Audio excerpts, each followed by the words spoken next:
Well, hi, everyone. It's David George Brooke, that gratitude guy. It is Friday, May 30th, 2025. And I wanted to go live. I haven't been live for a little while and give you some updates and answer some questions of some of the most common questions I get.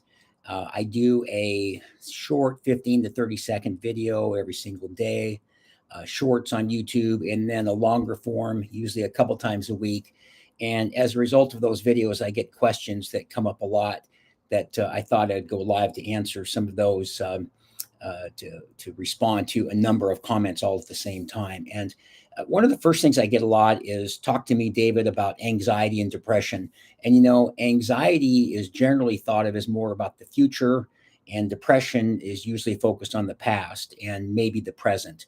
And why and how does gratitude impact those feelings so you can have kind of a balanced attitude and not be experiencing anxiety or depression over your life or the situations that are going on in your life. And one of the things I like so much about gratitude is that it's helping you to focus on your blessings in abundance.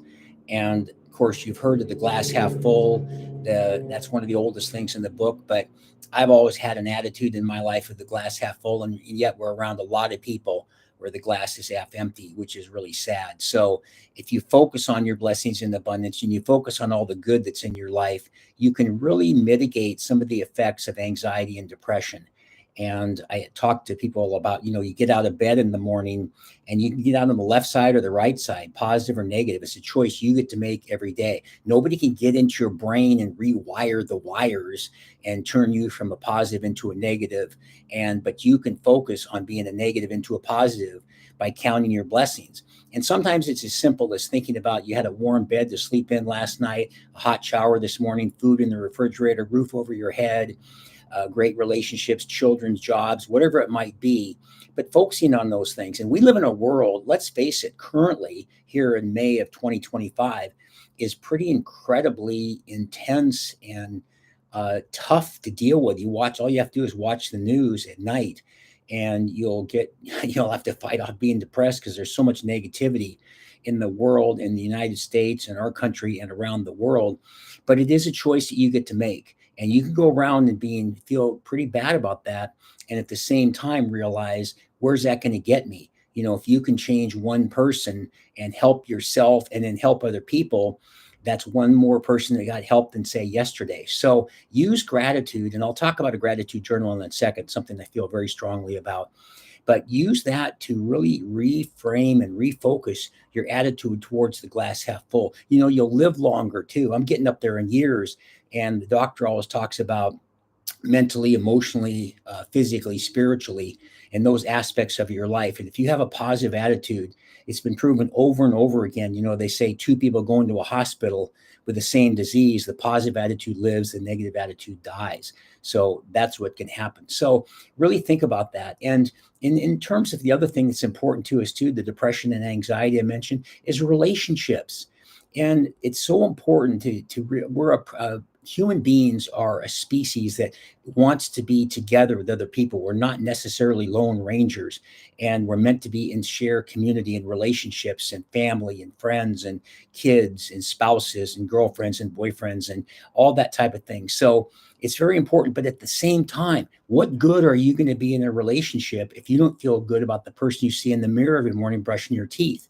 I contend that that's the most important relationship you're ever going to have, is the person in the mirror. And how do you get that to be strong?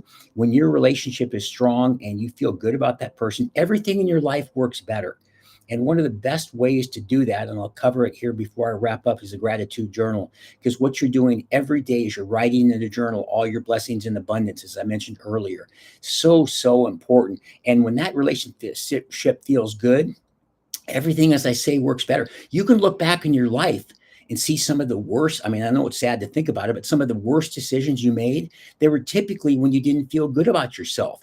And conversely, some of the best decisions you made for your work life, relationships, family, whatever it is you might be doing in your life, were when you felt the best about yourself. So really, really think about a gratitude mindset and an attitude of gratitude, because you will function so much better. And as I say, everything will will be more effective for you, if you will, if you have a positive attitude. And think about the 5 regrets of the dying. As I mentioned, I'm getting up there in age a little bit.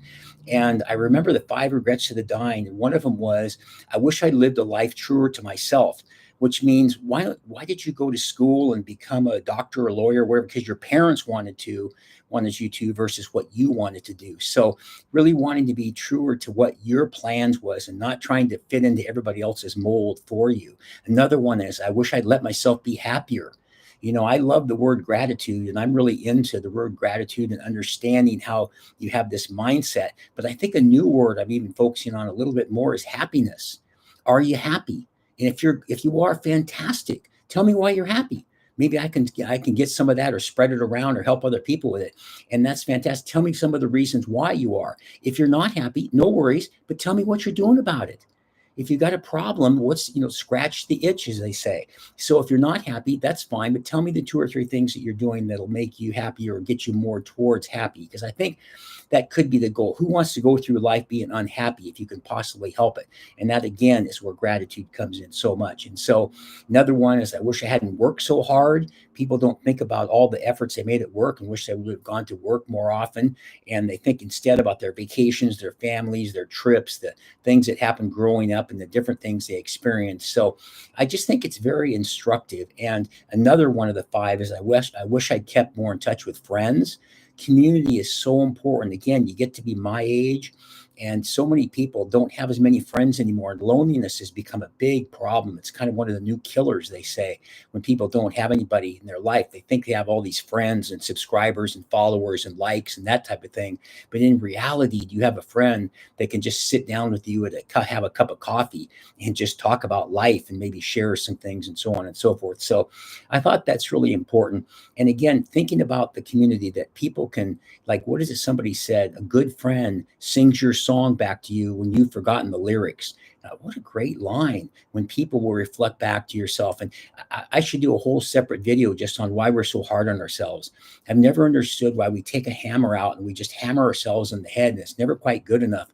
I don't understand it. And the only possible explanation I can come up with is that I think if you say, yeah, aren't I great? I'm the gratitude guy. I'm a great speaker, all this kind of stuff. That's so obnoxious. Nobody's going to be around that. So maybe we all lean the other direction. But if you can solidify that and strengthen that relationship with yourself, all the while, everything, as I said earlier, will work better. And another thing, don't worry about other people or other things. Gosh, we spend so much time. I have to fight it all the time, worrying about somebody else and what they're thinking and what they're doing, and not focusing back on that person in the mirror. Don't get a case of comparisonitis. Oh gosh, they're doing this, they're doing that. You know what? Here's the news flash on that. They're not thinking that much about you. They're thinking about themselves. So don't concentrate too much on other people. Be a good friend and be good relationships with your family and friends and so forth. But don't spend an inordinate amount of time. They say an idle mind is a devil's playground. And one of the best ways you can fight that off is keep busy. And if you want to keep busy, well, there's things you can do. That I'm busy with work, I'm busy with this in my life and so forth. But if there's one thing you really focus on that'll help you to keep in the right mindset, help other people. If you want to help yourself, help other people. It's so valuable. When somebody says to me, David, I'll never forget when you said this. It's the first time everybody took the time to do this. You'll always remember the time you mentioned this to me. Any sentence that starts like that, to me, is so powerful. And it just means that I'm impacting another life. And people ask me, so what do you do? And I say, well, I'm a speaker, I'm a coach, I'm an author, I'm a YouTuber and so forth.